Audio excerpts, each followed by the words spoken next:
Συγγνώμη για τη ζέστη και τον ανοιχτό παράθυρο. Καλά είναι.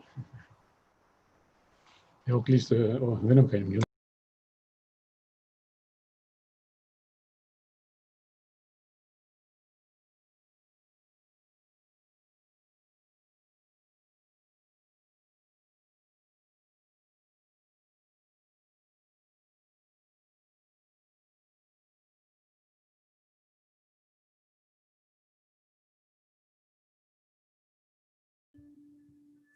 So let me just say that we are starting like a few minutes late because one of the Q&A sessions is still running. Yeah, that's why it says still 2 minutes to go.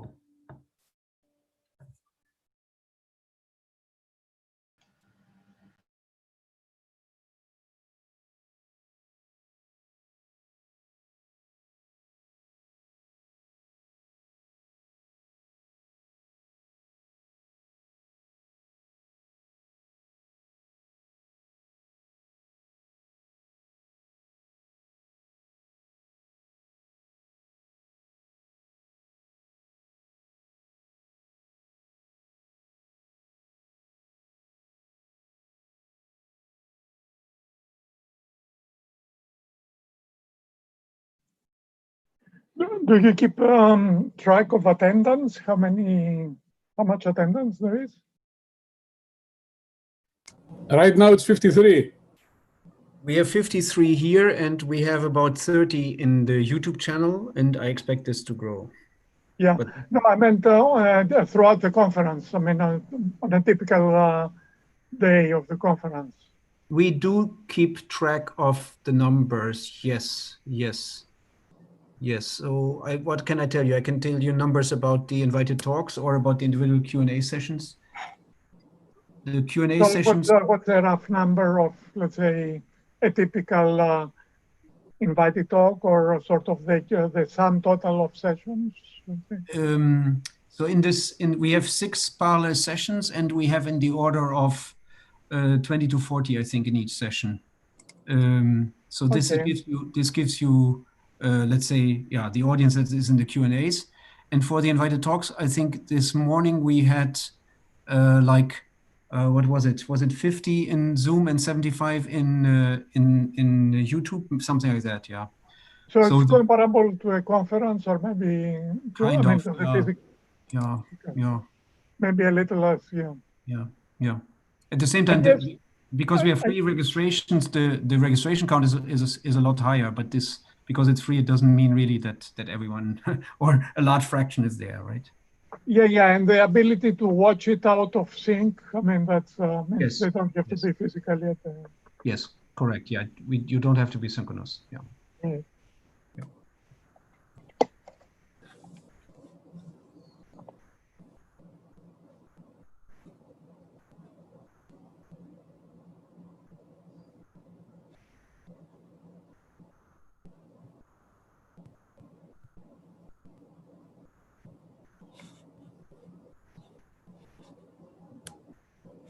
Yeah, Paul, you are the session chair, and I think you decide whether we want to start. Well, I think we can start. Okay. Yeah. So let me try to share my screen.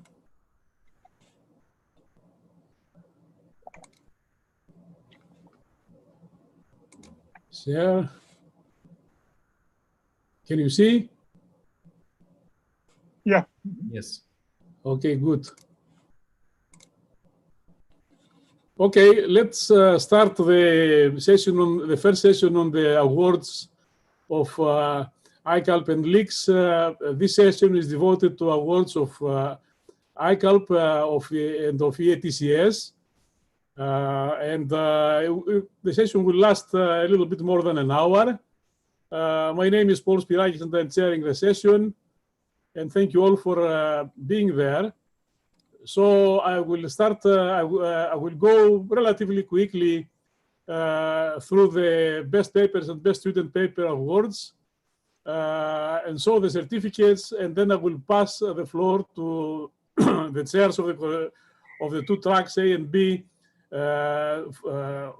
Artur and Anuj, and they will say a few words, I guess, about the awards. So let's start from the ICALP Best Student Paper Awards. In track A, the paper by Aditya Potukuchi with title A Spectral Bound on Hypergraph Discrepancy. And the Best Student Paper Award for track B, the author Eric Paul, and the title is Finite Sequentiality of Finitely Ambiguous Max plus 3 Automata. Here is the certificate of Aditya, and here is the certificate of Eric. Let me go to the Best Paper Awards of ICALP. All the names are listed there, but for basically, specifically for track A, the paper of Powell, Gaurinchowski, Say Moses, and Oren Wyman with the title Minimum Cut in Order of M log square and Time. And for track B, to the authors David Barozzini, Lorenzo Clemente, Thomas Colcombet, and Powell Paris, a paper titled Cost Automata, Safe Schemes, and Downward Closures. Here is the certificate for the best paper of track A of ICALP 2020 to Powell, Say, and Oren. And here is the certificate of the best paper of track B of ICALP 2020 to David, Lorenzo, Thomas, and Powell.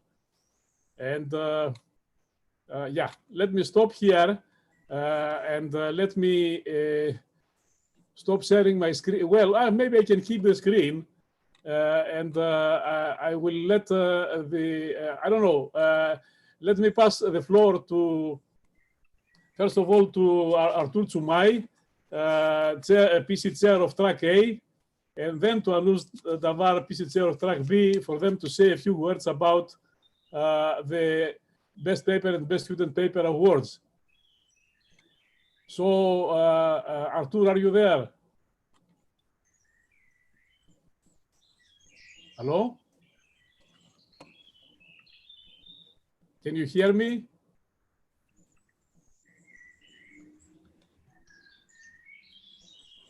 Hello? I think that he's still in the session D1. Oh, okay, then if this is the case, maybe Anuj Davar can take the floor and start saying a few words about the best ICALP papers and student papers of track B. How about that? Sure. Can you hear me? Yes. Okay. Thank you. I mean, I have not much more to add. We had an excellent field of candidates, and Eric Paul, single author paper by a student, an excellent paper. Eric Paul is from Leipzig University in Germany on finite sequentiality of finitely ambiguous max plus 3 automata. I can't say much more about the paper in this situation. I do recommend you have a look at it. And the best paper award for track B, again, very strong competition this year. We had a record number of submissions for track B. This was the overwhelming choice of the program committee for the best paper award.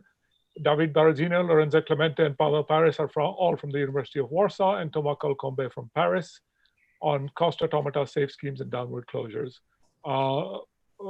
Very sort of interesting and significant result, which again, I recommend to you. And I believe Artur is back, so maybe yes, return. Okay.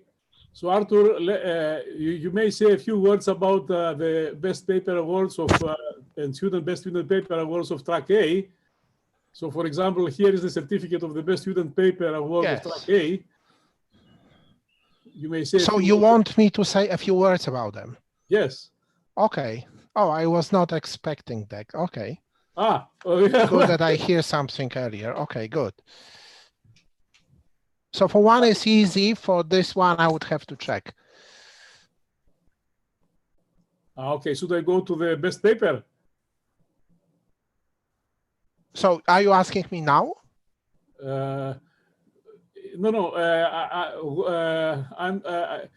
whatever you want to do. I mean, you may say a few words of about the best student paper of track A. Okay, so, apology. So it's my pleasure to give the best student paper to, could you go to the previous slide, please? Yes. The previous slide. This is the best student paper award of Yeah, track A. so the paper for Aditya Potokuchi for X-spectral bound on hypergraph discrepancy. So this paper has been making advances in the field, and the PC was really impressed by the contributions in this paper. And I'm very pleased to award this best student paper to Aditya. Okay. Here is the best paper award of track A and B. Okay, so for the best paper award for track A, it's pleasure to give the award to Paweł Gabrychowski, Shai Moses, and Oren Weinman for the work mu cut in m log n square time. This paper has been resolving, has been advancing a very central problem in graph algorithms of finding a minimum cut in with very efficient algorithms. Thank you. Great. Let's present again the certificate to the best paper of track A to Paweł, Shai, and Oren. And congratulations to all the awardees of the best papers. I don't have photographs to show because we thought about this only a few hours ago. Anyway, let me mention, however, that these best papers and best student papers come with also with some money, and the amount of money is around 200 euros for each award, and this money will be sent to and then the authors may share them, but this money all will be sent to the authors by the treasurer of EATCS. Okay, and with this being said, let me proceed to the EATCS Distinguished Dissertation Award. I will just say the result, and then I will pass the floor to David Peleg, who is the chair of the award committee. So the award committee, chaired by David Peleg, and also with members Susanna Alpers, Elvira Mayordomo, Dale Miller, Yarik Nesetril, Damian Nivinsky, and Vladimir Sassone, selected 3 dissertations for the awards of 2020. The first dissertation is titled Linear Algebraic Techniques in Algorithms and Complexity by Josh Allman. The second is titled ETH-tight Algorithms for Geometric Network Problems by Sandor Kisfaloudi-Bak. And the third dissertation is titled New Graph Algorithms via Polyhedral Techniques by Jakub Tarnowski. So let me pass the floor to David. David, do you want me to stop sharing my screen? Yes, no, keep sharing the screen, that's good. We'll have the titles. So good evening, everyone. I'd like to start by saying that the committee examined a fair number of nominations and ended up selecting these 3 dissertations to receive the award. And I would like to present the 3 winners. I'll go according to this alphabetic order and read a brief version of the justifications for the selection. So the first award winner is Josh Allman for his dissertation titled Linear Algebraic Techniques in Algorithms and Complexity, written at MIT under the supervision of Virginia Williams and Ryan Williams. His thesis developed linear algebraic tools in algorithms and complexity, especially in the context of matrix computations. It consisted of several spectacular contributions in this area, which affected both theoretical fields such as complexity theory and practical domains such as learning and big data. In particular, it contributed to our understanding of the limitations of existing matrix multiplication methods and their inability to achieve near quadratic running time.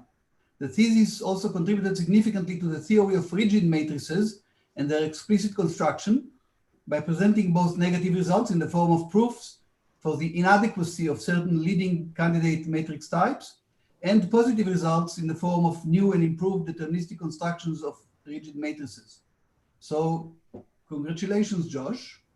At this point, you can feel free to clap your hands if you like. I think this is done like this, maybe?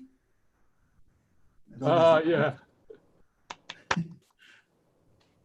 And let me proceed to the second winner of the award, which is Sandor Kisalodi-Bak, for his dissertation titled ETH-tight Algorithms for Geometric Network Problems, written at Eindhoven University of Technology under the supervision of Mark de Berg and Hans Bodlander. His thesis belongs to the area of computational geometry, and its contributions span an impressively wide variety of fundamental problems at the interface of geometry and optimization. Concretely, it developed a cutting-edge algorithmic framework based on a new separator theorem, and used it to develop new improved algorithms for solving efficiently several fundamental NP-hard geometric problems, such as MIS, dominating set, Euclidean TSP, and so on.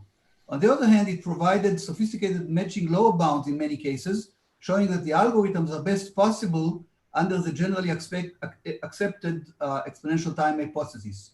So congratulations, Sandor.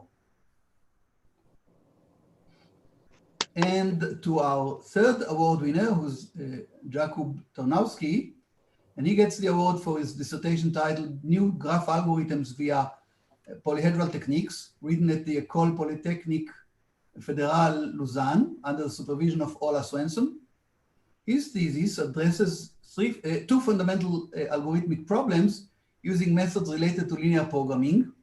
The first is the asymmetric TSP, for which he gave a breakthrough constant factor approximation algorithm relying on sophisticated linear programming techniques. This had been an open problem for several decades. The second main result addresses the deterministic parallel complexity of matching in general graphs and shows that the problem is in quasi-NC by heavily exploiting the special structure of the faces of the matching polytope. So congratulations, Jakub. And this concludes my presentation. Let me show the certificates. Here is the certificate of the award for Josh Alban. This will be sent, of course, to the author. Here is the certificate for the award of Sandor Kisalodi-Bak for his dissertation. This will be sent also to Sandor.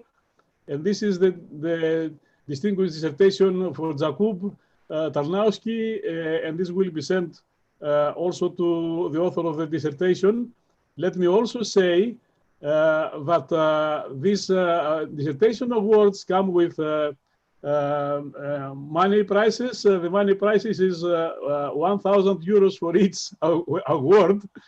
And this money will be sent to the authors of the dissertations by the treasurer of EATCS.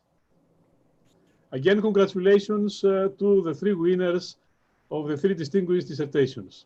Congratulations. And let me now proceed to the EATCS Fellows of 2020. So the award committee, consisting of Christelle Bayer as the chair, also Nicolas Bojancic, Mariangelo Desani, Giuseppe Diaz, and Pino Italiano, selected three people, three scientists to be the EATCS Fellows, to be added to the list of EATCS Fellows in the year 2020. And these new fellows are Pierpaolo Degano from the University of Pisa, Magnus Haldarsson from Reykjavik University, and Mohammad Taghi Hajiagi of the University of Maryland.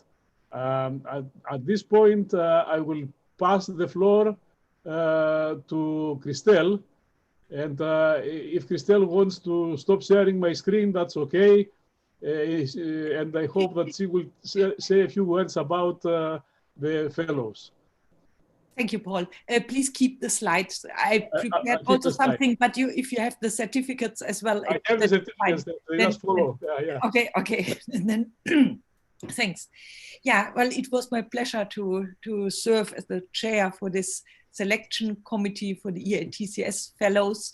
So this is a program to recognize outstanding researchers for their scientific achievements in the field of theoretical computer science. And there is a call for nominations typically for the deadline at the end of the year, and we received a few nominations and selected these 3, and this was a real pleasure. These very strong contributions, very strong reference letters, and we all agreed that they all deserve this fellowship. Now for Pier Paolo Degano from Pisa University in Italy, it is for his contributions in concurrency theory and applications in security and biological systems. This certificate, thank you. Yes. For Mohamed Taki Hayagaya, I'm very sorry that I failed to pronounce this. Yeah. I'm very sorry to pronounce the name the wrong way. From Maryland University in US. It is for his contributions to the theory of algorithms, in particular algorithmic graph theory, game theory, and distributed computing. And here was the certificate, thank you. And the third for Magnus Mar Haldarsson from Reykjavik University in Iceland for his contributions to the theory of approximations and graph algorithms, as well as to the study of wireless algorithmics. Congratulations. Congratulations to all the new fellows, to Pier Paolo, to Magnus, and to Mohammad. We welcome them to the rank of EATCS fellows of this year. Thank you very much. Thank you. Thank you, Pier Paolo. Thank you. We are also honored. Thank you. Magnus apologized that he could not connect today, but that is okay. We will see him another time. Mohammad, are you there? Well, we'll see Mohammad maybe later. Okay, and now let me proceed to the last item of the award session, which is the EATCS Award of 2020. EATCS Award is the most important award of EATCS, perhaps, and is given to scientists for their major total contribution to theoretical computer science. This year, the award committee, chaired by Artur Tsoumai and with members also Marta Vatovskaya and Eva Tardos, decided unanimously to give the award to Michalis Giannakakis. I will read 3 lines only from the laudation, then I will pass the floor to the chair, to Artur Tsoumai, to present Michalis. So the award is given to Michalis Giannakakis for his fundamental and deep contributions to an extraordinary range of areas in theoretical computer science, including algorithms, complexity theory, combinatorial optimization, databases, and verification. And now I pass the floor to Artur. Dear Artur, should I stop sharing the screen? No, it's okay. So thank you very much. So it's really my pleasure on behalf of the EATCS Award Committee this year, of Marta Kwiatkowska, Eva Tardos, and myself. We didn't have really problems to select an amazing candidate, Professor Michalis Giannakakis, and let me read the whole laudation. So we are selecting Professor Michalis Giannakakis as the recipient of the 2020 EATCS Award for his fundamental and deep contribution to an extraordinary range of areas in theoretical computer science, including algorithms, complexity theory, combinatorial optimization, databases, and verification.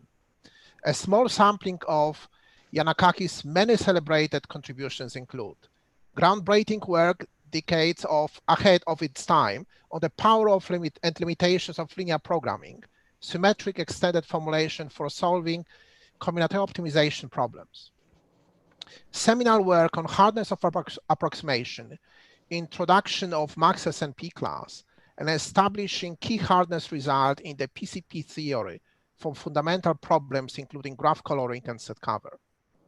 Pioneering work on the complexity of local search, the definition of the complexity class PLS, and proofs of PLS completeness for several fundamental local search problems. Many trailblazing works in database theory, including introduction of acyclic database schemes and establishing a polynomial time algorithms for evaluating acyclic conjunctive queries over relational databases. Fundamental work in the algorithmic theory of automated verification and testing, including novel efficient algorithms for model checking temporal properties of probabilistic systems. In summary, Yannakakis' astounding body of work has profoundly enriched theoretical computer science. It continues to have a lasting impact and inspires much ongoing research in all these fields. So the eatcs award carries a prize money of 1,000 euros, and we are expecting to transfer this money to Michail's sometime soon. Thank you. So Paul.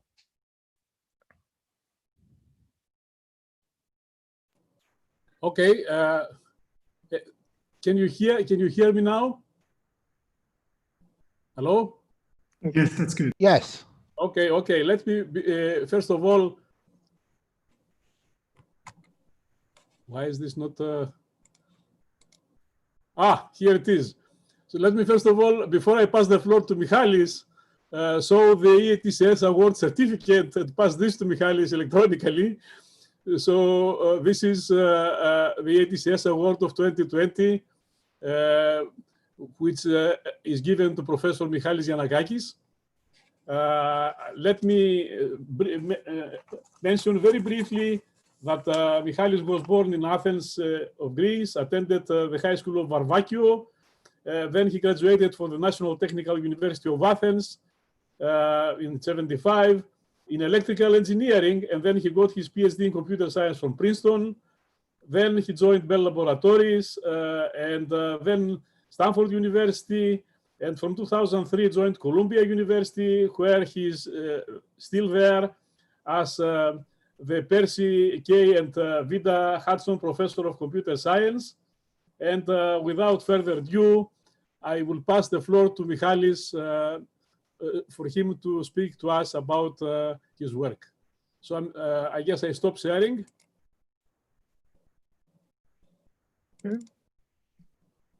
Okay. Thank you very much, Paul. Thank you, Arthur, for the awards and for the nice words. I'm very honored with this distinction. And, you know, ETCS has been, I've been member and participant in ICALPs for many, many years. And I'm very glad, very happy with this award and very grateful. I guess part of what I get from in return is that I'll present a talk with some work. So let's start. Let me share the screen. Let me find.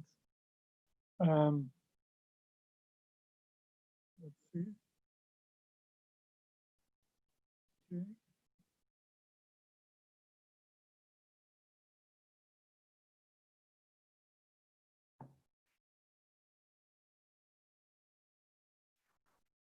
Go to full screen mode.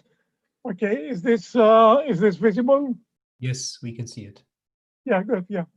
So I'll talk a bit about fixed point problems. That's an area that I have been thinking about for several years now. So I'll talk about some aspects of that, and I'll try to not to make it very long since it's getting late in Germany. So many models, many situations can be modeled mathematically with fixed point formulations. That is, the object we are looking for, this let's say, vector x, is a solution to an equation of the form x equals f of x. So, and variables and equations that express x in terms of itself. And this is familiar. It arises in all kinds of application domains, game theory, economics, biology, and so forth. The f, in this case, first of all, the x, the variables, could be discrete or could be continuous. The f, the function, could be some function that's inherent to the phenomenon that's being modeled. So maybe it's the dynamics of the system that's evolving. Maybe it's the forces that act on x, and we're looking for the stable point.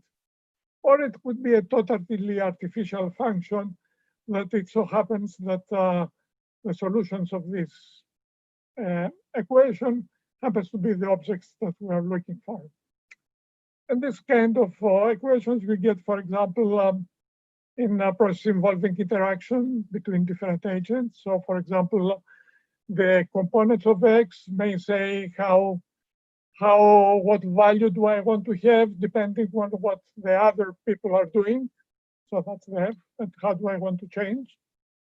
It may be a manifestation of a process that evolves recursively or iteratively, some process that regenerates, and then the recursion of the process gives rise naturally to the recursive equations that express the process. So there's many examples of that. So we're gonna talk about a few examples. So here is a quick outline, and this is just, I'm not gonna get into depth into any of that, but I'll talk first about situations where there is a potential function that is guiding the evolution of the system, or that is the model that we are looking. So this is, it's corresponding to local search problems and the class PLS that Arthur mentioned before. I'll talk a little bit, just say a few words about actually the smooth analysis complexity of such problems. And I think there is nice open questions that we still have to understand. I'll say a few things about the more general Brouwer functions that permeate actually different models in markets, in games, and so forth. So I'll be very quick on that because I think most people should be familiar with these classes, FixP and PPAD, just to remind you. And then I talk a little bit about monotone functions, where the underlying theorem there is Tarski's theorem that guarantees fixed points and fixed points for that have a particular structure. So I will not, as I said, go into depth into any of that, just to say a few things, a few examples, and just some problems that I would like to see solved, some questions answered. So there, for the first one, let's take a simple example. It's an example of a model of neural networks proposed by Hopfield many years ago. It's very simple. So we have a graph with a number of nodes connected by edges that have weights, and you know, the weights were called synapses in Hopfield's model, and nodes were representing neurons, but that's not important. So every node can be in one of two states, on and off, let's say +1 and -1. And a node is happy if it, let's say the way I wrote it here, disagrees the weighted majority of the neighbors. So in other words, the weights on the edges represent how much they repulse each other. So positive means they want to be in different states. Negative means they want to be in the same state. And for every node, you take a weighted combination of the states of the neighbors, the node would like to be on the other side. Okay, so configuration, so it's an assignment of +1, -1 state to every node, is stable if all the nodes are stable, everybody's happy.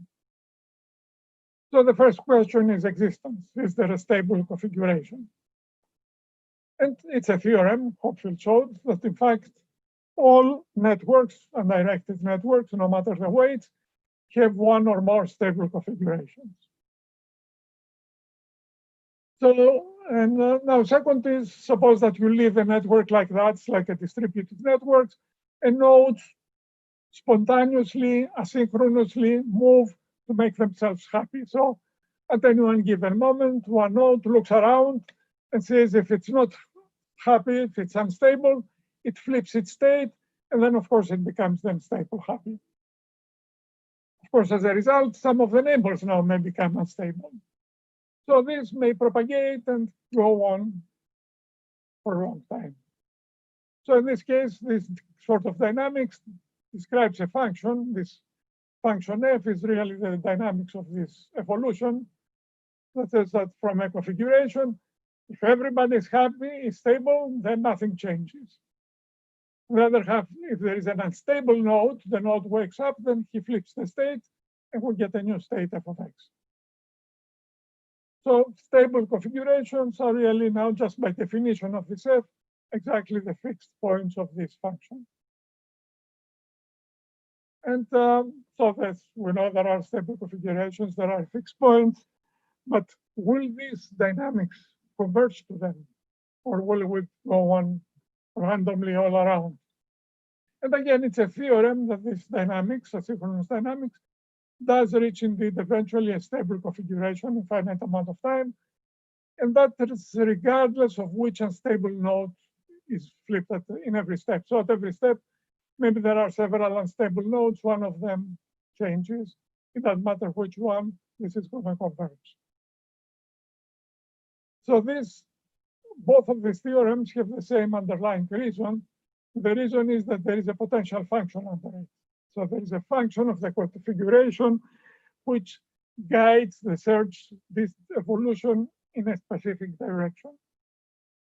In this case, the potential of the configuration is just the weight of the cat. So if we partition the nodes in the two parts, the -1 states and the ones that are +1, look at the weight of the cat, we sum up the weights of the edges that go across and call that the potential of a configuration. It's easy to check that the flips have the property that if the nodes are stable and we flip the state, then the potential is going to go up. So as a result of this and the fact that there is a finite number of configurations, there is 2 to the n configurations. If there are n states, the potential keeps going up, it has to stop at some point. And then it can only stop when it's stable. So in a finite number of steps, it's going to stop and reach a stable configuration. And that shows both that the existence and the convergence of the dynamics. So you can actually, given this property of the flips, you can say equivalently that the stable configurations is actually the local optima of the local maxima of this potential function under the perturbation where you can flip a state. Sort of this dynamics is really a local search algorithm.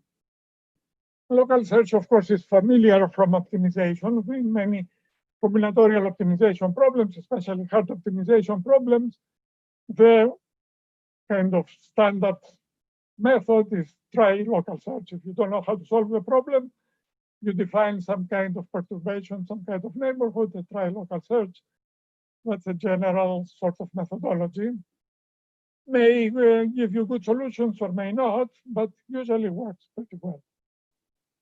So the class PLS is the class of that complexity class that defines, that captures the complexity of the problem, that says for problems of this kind, how hard is it to find the locally optimal solution, whether by the local search algorithm or by any other means necessary.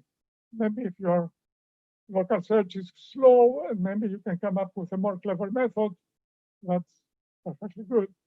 And in fact, you know, in some situations, local search may be slow in the worst case, but there may be other methods. So one example is linear programming, where the standard local search algorithm for linear programming is simplex, where you move from vertex to vertex, improving the objective function. simplex is in the worst case exponential, but we know there is Karmaka's algorithm, there is ellipsoid, there is other ways to find the polynomial time.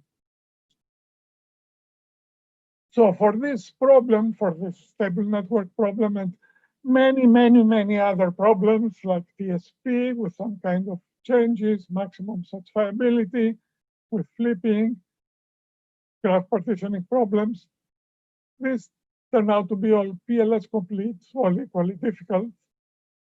We do not know if they can be solved in polynomial time. There is reason to believe they are not NP hard. Something surprising like NP equals to NP would happen if one would show NP hardness, so they are not as hard as NP hard problems, but we do not have polynomial time algorithms. Now you can show that this local search dynamics takes exponential time to converge, so it will converge in finite time, but there is examples where it will take exponential time to converge. And this holds no matter which, call it pivoting rule you use. In other words, if there are many nodes that are unstable, it doesn't matter which you flip. There are situations where no matter what you do, it's going to take exponential time. Constructing such examples is not a trivial matter. So these are, in fact, we have to work kind of hard to find these examples, which indicates that they are not so common. And in fact, from experimental evidence, we know that's the case, because the reason that local search is used a lot is because in practice it runs quickly. So it's a familiar phenomenon. It's the same with simplex. Simplex has bad examples for pretty much all the pivoting rules people have tried, but in practice runs very well. Now, for a way to explain this phenomenon, one approach that originated with Spillman and Teng is to use most analysis. Do a hybrid between worst case and probabilistic analysis. So worst case, you look at the worst possible examples, adversarially generated pathological examples which may never come up. Probabilistic analysis, you assume something about what kind of instances you're going to see, some probability distribution. For example, you may assume random edge weights, uniformly random, in, let's say, in -1 to 1. So, and that could be any interval because you can always scale and translate the weights, and you can scale the weights and nothing will change. So you can assume that they are uniform or Gaussian or something, but who told you that your instances will be like that? So that's kind of an optimistic assumption. So the smooth analysis is a hybrid that says, well, let an adversary pick the weights, but then let me just assume that they are not exactly that, but maybe randomly perturbed. Or more generally, you can think that I pick some distribution, but I know nothing about the distribution. It's not uniform, it's not Gaussian, no specific distribution. All I know that it's not concentrated on single points. There is the density function is upper bounded by some parameter phi. This phi parameter doesn't have to be a constant. It could be, for example, n squared, 10 to the fifth, some polynomial in n. So that's a hybrid between the two, because if you let phi go to infinity, you allow it to concentrate all the probability mass on individual values, you get worst case. If you let it go down to 1/2, then it's uniformly random, but phi allows you to be anywhere in between and agnostic in terms of distribution. And indeed, for linear programming, Spillman showed that certain pivoting rules converge in polynomial time. So you can consider analyzing the local search problems like the stable network problem of Marx-Kat and other problems in this setting and see if things are better, you get rid of the pathological examples. And in fact, there is quite a bit of work exactly on this problem, trying to analyzing Marx-Kat in particular in its most complexity framework. There are positive results for some special cases. For example, if the graph is complete graph, all possible connections, then there is a polynomial upper bound. Or if the graph is very, very sparse, the degree is, let's say, constant or logarithmic, again, there is polynomial upper bound. For upper bound, for arbitrary graphs, when the graph is arbitrary and we have the weights now chosen like that in a smooth probabilistic way, it's we know that it's not exponential, but we don't know exactly what it is. So there's a sequence of papers that show that it's at most quasi-polynomial. Could be that's polynomial, but it's at most quasi-polynomial. That was shown for a bound of n to the log n. Was shown some like 5 years ago or so by Edshit and Trocklin. And it's open if it's polynomial, or how low you can improve that. And there is this year's talk, we have an improvement with that's joint work with Sichen, Chekhov, Manolis Vlatakis, and Senchi Zhang. We improve the exponent from log n to square root log n. Still not polynomial, somewhat better. But that shows that in any case that this is not as bad as the pathological examples.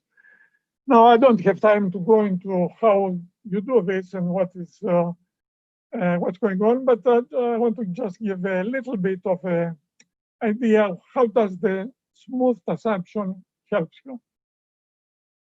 So the worst case example, the pathological examples, is you have to cook the weights, create the weights in such a way such that you will have, of course, you will have your improving path, and it will, in order for the path to run for exponential time, you must have the property that every single step is improving the potential, the cut, but very, very little, by a tiny amount, inverse exponential.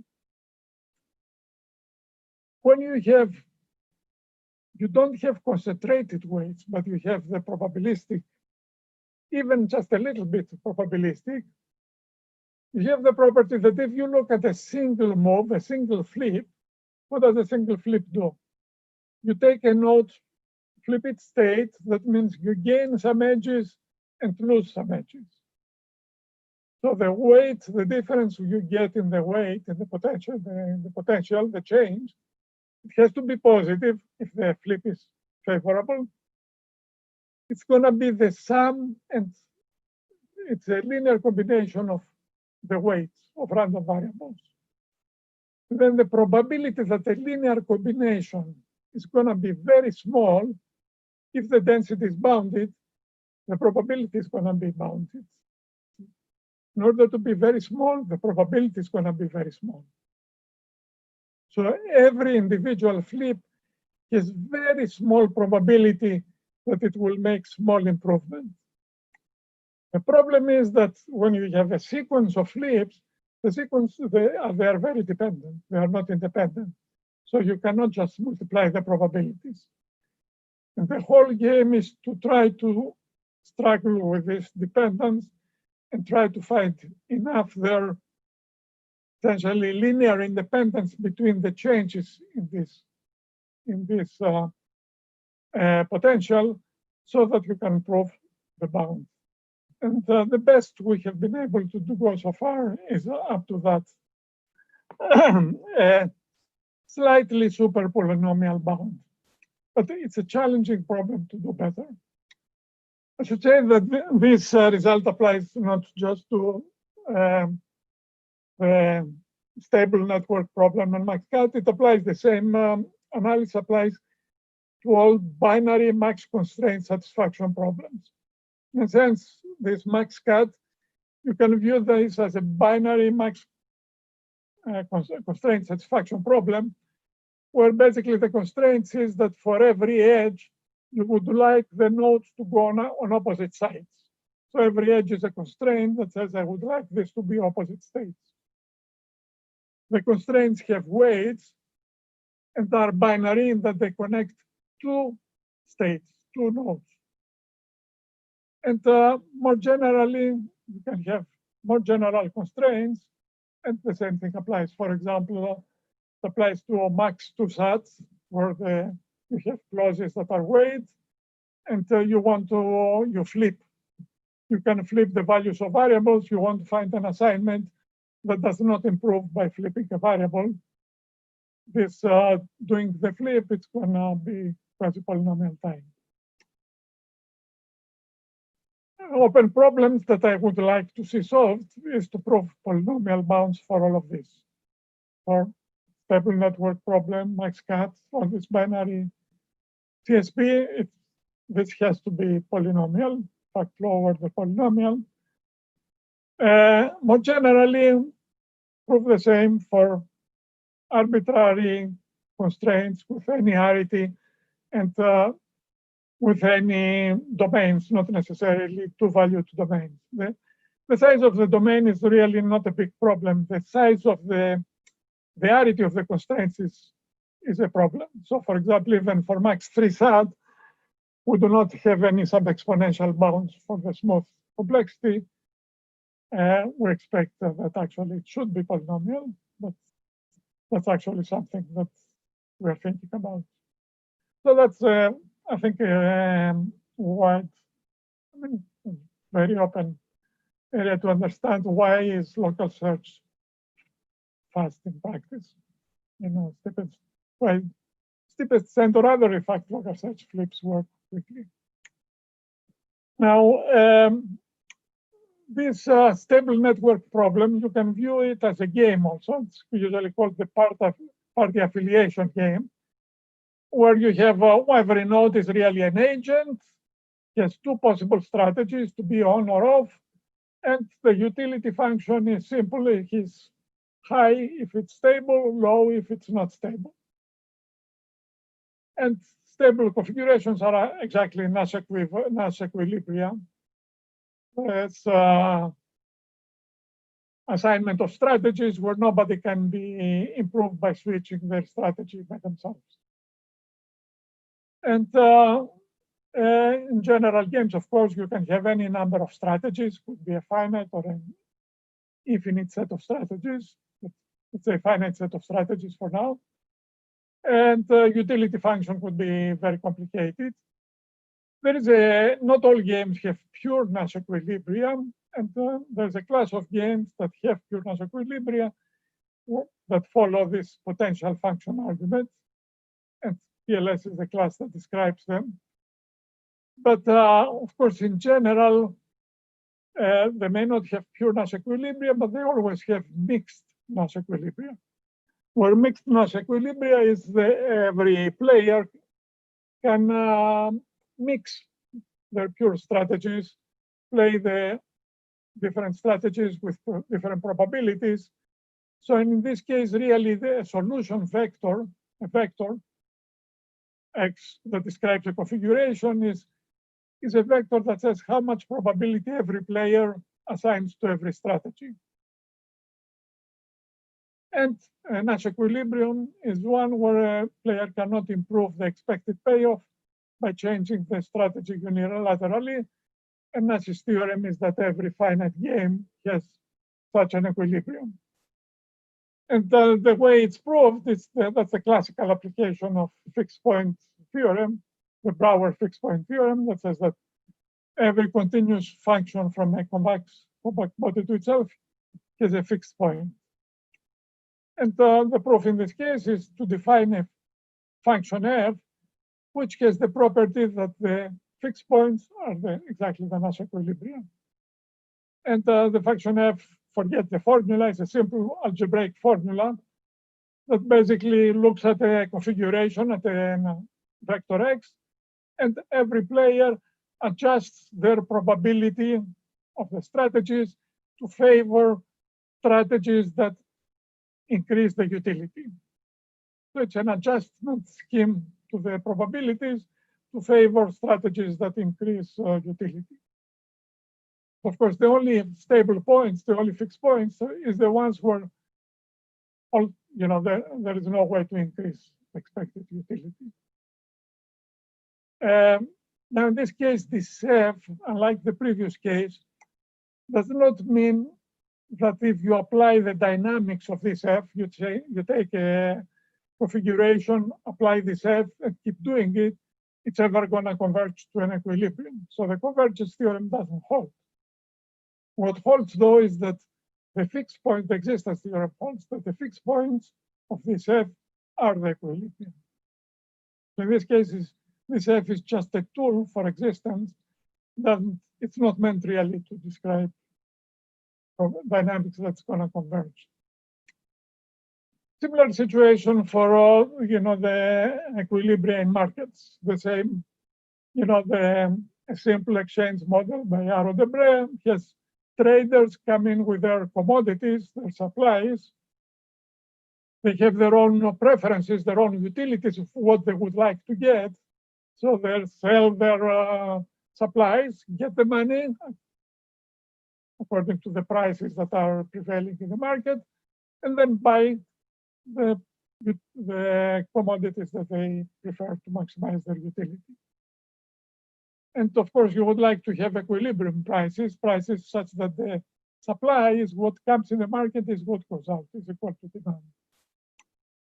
And the famous theorem, Arrow-Debré theorem, the corresponding zone is that there is equilibrium under mild conditions, and the proof is again a fixed point argument. Essentially, that says if you take a function that adjusts prices according to supply and demand, then the fixed points will give you the market equilibrium.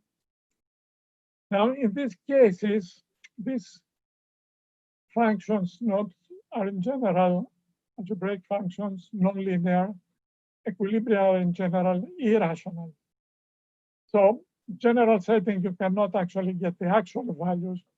So you're going to get some values close up to precision. You would like to get them up to some precision. But this is existential arguments. And you can, this class fixed P was defined some years back with Petesani, is to represent exactly all the problems that you can express as fixed points of that form of Brouwer fixed points, where the function is any algebraic function you like. You can use algebraic operators and the max and min operator, and you're looking for fixed points. And the class is kind of robust, depends on whether you define it by a formula, by a circuit, or exactly the domain, what the domain is. And the complete problems for the class are exactly the Nash equilibrium for 3 players, price equilibrium for markets, for certain kinds of markets, for example, on-dev markets. So what that means is that really these problems have inherent in them the formulation as Brouwer fixed points is not just a proof technique, but is the essential proof technique. A consequence of the nonlinearity and the irrationality is that they have finding this kind of equilibrium, even finding approximately, has combinatorial difficulties, but also has numerical difficulties. That these nonlinearities create essentially ill-conditioned problems, where small changes may change things drastically. And sort of you can, that relates to some numerical problems that we don't know how to solve. In fact, we don't suspect are not even in NP or in the polynomial hierarchy, but are close to P space. And even so, you can create instances where they have a unique equilibrium, but it's hard to tell if in that equilibrium, let's say one of the entries, let's say a player will play a certain strategy with probability very tiny, or almost the whole probability. So there are serious, besides combinatorial, there are serious difficulties numerically. Now, if you didn't have nonlinearity, if you have piecewise linear functions, in other words, if in the definition of the function I didn't allow you to multiply terms, then things are at least these numerical difficulties go away. So if you have piecewise linear functions, then you are guaranteed, if the data is rational, you are guaranteed to have rational fixed points. So at least from the numerical side, things are reasonable. So if you restrict to piecewise linear function, then the class that we get is exactly the PPAD class, Papadimitriou PPAD class. So, a widespread, well-defined class, and in fact, even two-dimensional vectors finding fixed points linear for linear piecewise linear fixed points is enough to give you PPAD. And PPAD is very familiar, so I'm not going to define it here. Typical complete problems are two-player Nash is complete for PPAD, and finding approximate Nash equilibria, approximate in the sense of the fact that changing your strategy not only does not improve the utility, but does not improve it even by a certain non-trivial amount, let's say 1 over polynomial amount. So these are kind of the typical complete problems. Also equilibria for certain classes that have bit better behaved utilities are complete for PPAD, as well as a number of other problems. So now with PPAD, there is no numerical difficulty. The difficulty is purely combinatorial. And so two-player games, which is actually the model for defining PPAD, has always rational equilibria. You can view it as a discrete or a continuous problem. A discrete problem in the sense that in the case of two players, if I tell you what is the support, which strategies do you play with non-zero probability, then you can solve a linear system and tell me exactly what equilibrium is. So the whole game is finding out what's the support, which strategies we're going to be playing with non-zero probability. And in that case, there is an alternative proof of Nash's theorem, in fact, an algorithmic proof by Lemke-Hausen, which is a path-following algorithm in the style of simplex that moves from support to support until it finds the combination of supports that gives you an equilibrium.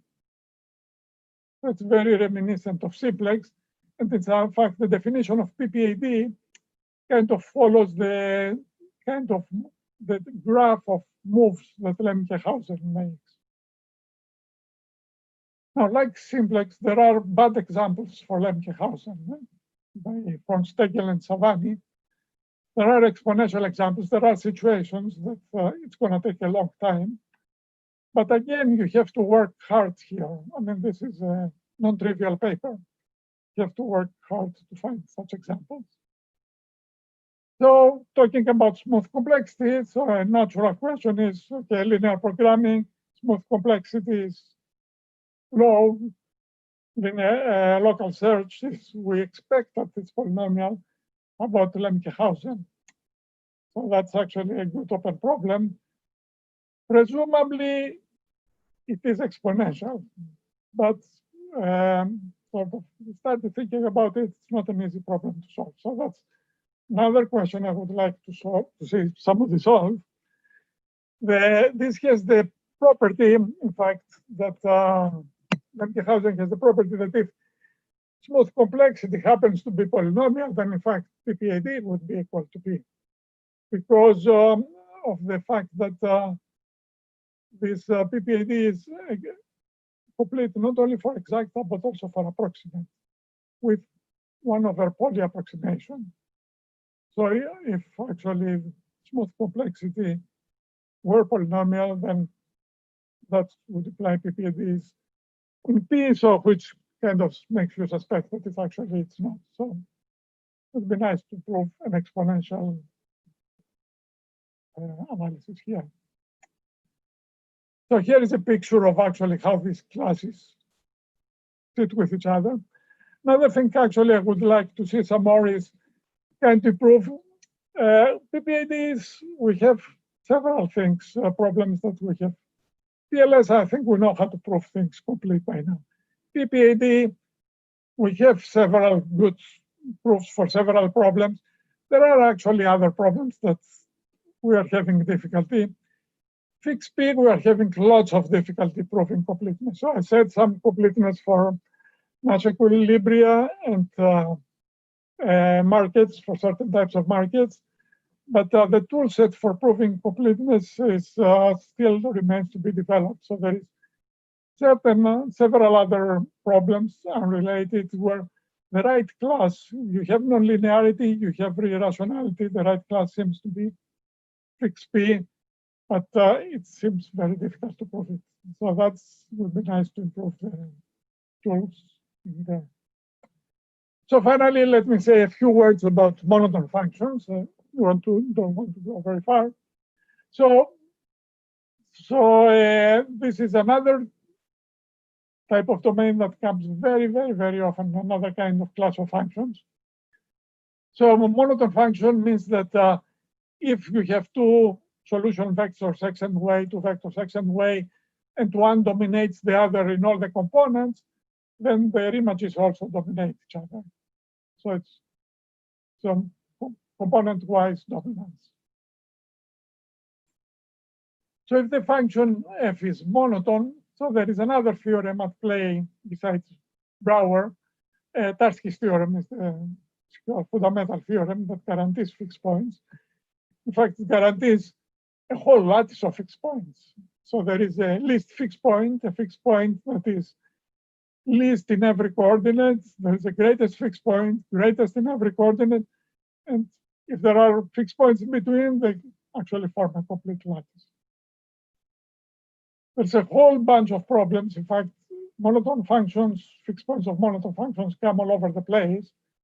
If you think about it, Bellman equations for typical dynamic programming problems are really monotone recurrence equations. Problems we know how to solve well. For example, the recurrences for shortest path, distances. It's really monotone fixed point equations, and the distances are really the solution to that. We know how to solve it well. Markov chains, solving Markov chains, Markov decision processes, stochastic games, branching processes, probability. That sort of recursive versions of Markov chains. If you take a recursive sort of probabilistic models and you write their equations, you get similarly recursive equations of that form that are monotone. In several of these problems, you want to compute a particular fixed point, the least fixed point, or the greatest fixed point. Some others you may want to compute sort of, I don't think I have time to get here an example to how you express simple stochastic games by fixed point equations, but I think I'm gonna skip it for the sake of time. So I should say some of these equations are linear, piecewise linear, sort of here Markov chains, Markov decision processes. Simple stochastic game, you get linear, piecewise linear equations. Concurrent stochastic games, like Shapley games, you get nonlinear equations. Branching processes and the rest of this, you get nonlinear equations and you get actually irrational solutions. So in some of them, you want to compute fixed point equations. I mean, compute least fixed point, greatest fixed point. There is other games, there's other situations. For example, there's a class of games, well studied also in game theory, called supermodular games, where they have the property that you can, they are guaranteed to have pure equilibria. And in fact, the pure equilibria form again a lattice. And the reason is because the best response functions are monotone. So you can describe the equilibria as the fixed point solutions of equations x equals f of x, where f of x is the best response functions, and they happen to be monotone. And this kind of games show up where there is network effects. For example, if you have, let's say, in a situation where you have adoptions of new technologies, let's say whether I would like to, the extent to what I would like to adopt and the new technology depends on how much it has been adopted by the other participants. If it's widespread, the more the others have adopted it, the more I would like to adopt it. The strategies could be the components of X, could be prices that I give to goods. If the other players, my competitors, increase their prices, then maybe it's beneficial for me. I will increase my profit by tens, encourages me to increase my profit as well. So there is many situations where there is kind of recursive positive feedback that give exactly rise to this kind of monotone functions. And there is the problem of how can you compute an equilibrium in them? What's the complexity of that? And let me just skip of that. So we have started looking in that with Kushet Esami, Christos Papadimitriou, Abbott, Rubinstein, sort of considered it in a general framework where you have monotone functions on a d-dimensional grid. You can show that this is exactly equivalent to supermodular games in the sense that finding fixed points of such functions models equilibria for supermodular games, and conversely, from every monotone function, you can define a supermodular game whose equilibrium will give you the fixed point. And in terms of finding any equilibrium, they write this finding some fixed point.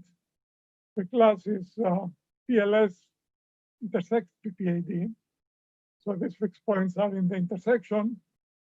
And it remains to understand better exactly where in the intersection and what's happening.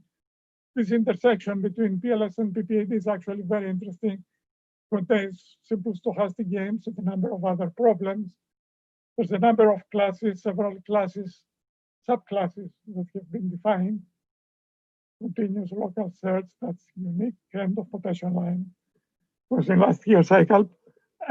So it will remains to understand how well these fit with each other.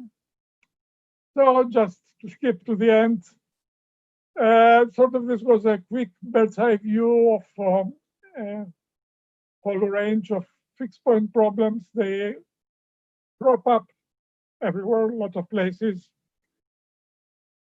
Domain could be discrete or continuous. Functions could be linear or nonlinear, and rational versus irrational. And each one, gives rise to its own problems. There's combinatorial issues and numerical issues. And there is still lots to understand. Like as I went along, I would like to understand a little better. For example, what is from the smooth analysis, for example, in non-worst case, how do this behave? Can we say something better? So presumably that will erase some of these ill-conditioned behaviors and establish still some sanity, and lots of open questions still to explore. So let me stop here and thank you for the ICALP award. I'm greatly honored, and we'll stop here and take some questions. Thank you very much, Michalis, for the excellent talk, very inspiring, and for honoring us with your presence. And let's open the floor for questions now.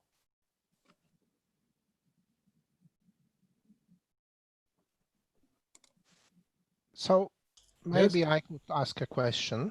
Please go ahead, Artur. So, Michalis, which of the results you have shown you find most surprising? So, for example, something that first you saw that, okay, you can get something in linear time and then you have a lower bound, which shows that it's impossible. Anything along this line, something that was really kind of shocking to you and stimulating? I must say, lots of results. In Surprising. hindsight, which one was the most? Okay, surprising. For example, for a very long time, going back before PCP, for a very long time, I was convinced that MaxSat must have polynomial time approximation scheme. That's maybe partly because I'm optimistic. I would like things to turn out well. So I, worked on it for some time. I would get often, I would talk with Christos every so often. I would like to convince him of that. Finally, I gave up and said, okay, let's forget it. And let's assume it does not have polynomial time approximation scheme. Then what happens? And then that opens kind of, you mentioned Max SMP there.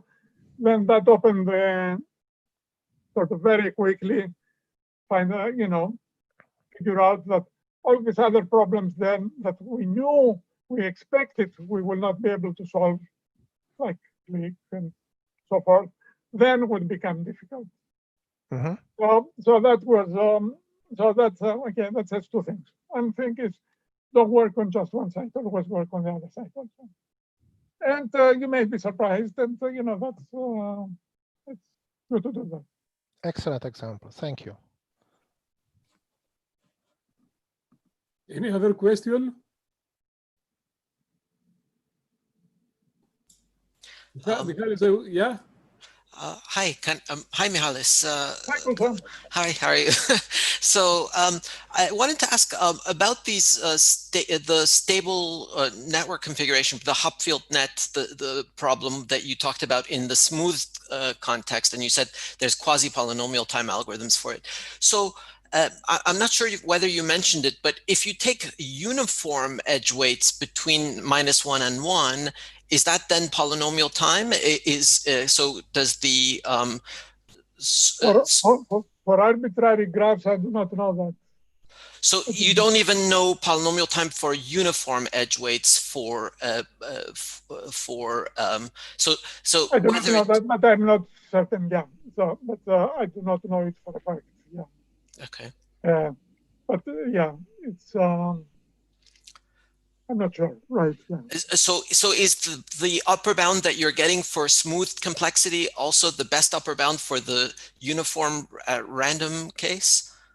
For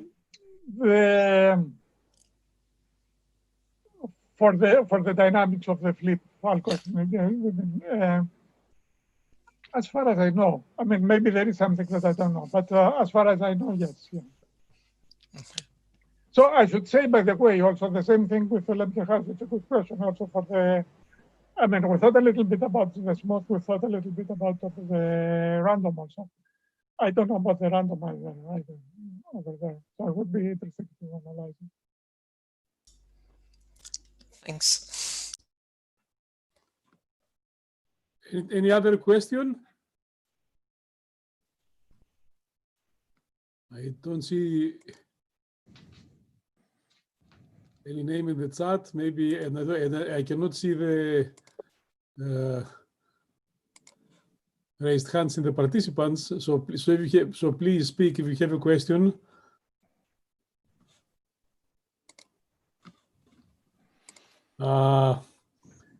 Michalis, let me ask you a question then. Yeah, go ahead. Yeah. It has been argued, I think, by Christos in his 1993 paper that there are not so many different proof techniques for theorems in mathematics. Let's say there is induction, there is a pigeonhole principle, and so on, the fixed point method, and each of them would correspond to Lovas local lemma, so the probabilistic method. And one cannot think of many others. Maybe I mentioned all of them. And then each complexity class sort of corresponds to a proof technique between, let's say, especially for the complexity classes, which are between P and NP. Now somehow I see a similar phenomenon within the fixed point situations, that every different fixed point, let's say, category of problems corresponds maybe to a theorem like Tarski in one hand, or Brouwer in the other hand, and so on, who corresponds to maybe a different theorem in mathematics, maybe a different proof. Is that correct? Is my understanding correct? Well, yes and no. I mean, there's basic theorems. I mean, like Brouwer, Tarski. You know, Brouwer is kind of fixed point where all you know is continuous, and that's all you know. And basically, this completeness means that this is actually, there is no structure other than that. Essentially, that's what completeness means, that there's no other structure to be found. Mm-hmm. Tarski is the monotonicity. That's a common phenomenon. You know, Banach is a kind of a special case where you have contraction, things kind of shrink. Okay, that's another nice case. So there is this, in terms of proof, so each one of these is a style, and even within that, let's say if you take monotone functions, some of them we know how to solve, like shortest path, we know how to solve. Markov chains, we know how to solve. Other problems, let's say the stochastic games, simple stochastic games, people have worked a lot, we don't know how to solve. I'm the optimistic kind, so I think eventually we will know how to solve it, but it will be a new kind of, we will have to figure out some new algorithm that we don't know yet. Other problems we don't know, and I think we will never know. I mean, that there is, the structure is not there. So there is different levels, even though they are all Tarski and monotone and so forth, they are kind of, they may be different. So there is different grades of that. Also within the proof methods, there is these basic things, but even if you try, you try to think about some things, for example, Ramsey's theorem or Koenig's lemma or etc. That's kind of, it is pigeonhole in a sense, but it's also doing some more things, you know, sequentially picking new things. So there is more things going on. So there are simple arguments that exist, that are there, which if you were going to do it in a big space, are not simple anymore. So maybe you can make their own class for those, but to make a class, it would be good to have something, it better fit few problems than, more than one problem. Yes. Thank you very much. Thank you. Any other question to Michalis? I don't hear any other question. Therefore, I would like to congratulate Michalis Giannakakis again for his eatcs award and for the very inspiring talk. And with this, I think it is about time, it's quite late actually, to close the session of eatcs, of ICALP and eatcs awards. The first session, there is another award session tomorrow. So thank you very much for your participation, and see all of you again tomorrow or in another event. Thank you very much. Thank you. Thank you. Thank you, Mikhail.